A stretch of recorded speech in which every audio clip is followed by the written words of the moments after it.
So Vivo has currently launched the Vivo V70 Lite. The phone comes in different variants, including an 8GB RAM and 128GB storage option that costs $299, and then there's a 8GB 256GB storage variant that costs $354, and the top tier variant, which is the 12GB RAM and 256GB storage model, costs about $380 to $430 depending on your market. In terms of specs, the Vivo V70 Lite comes with a large 6.77-inch AMOLED panel featuring a smooth 120Hz refresh rate and a peak brightness of up to 3000 nits. Under the hood, the phone is powered by the MediaTek Dimensity 7400 Turbo chipset. The device packs a massive 6500 mAh battery paired with 90 watts fast charging. This battery could easily last you a day, even 2 days on a single charge depending on usage, and the 90 watts fast charger is fast enough to quickly top up the battery when needed. On the camera side, the device features a dual rear camera setup led by a 50MP Sony main sensor alongside an 8MP ultra-wide-angle lens. Selfies are handled by a high-resolution 32MP front-facing camera. The device can shoot up to 4K videos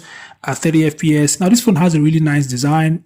It's 7.59mm thick and weighs just 194 grams, and the phone would be available in 2 colorways, including gold and black. Other features includes Bluetooth 5.4, NFC support, dual 5G SIM capabilities, stereo-grade multimedia features, and Android 16 based Origin OS 6 right out of the box. The phone is also rated IP65 for water and dust resistance. So these are the top features of the Vivo V70 Lite. As I said earlier, the device is already available, but it's only currently available in the UAE, and it's expected to launch globally very soon. So these are the top details of the device. Feel free to share your thoughts in the comment section below. Thanks for watching. I'll see you guys in the next one.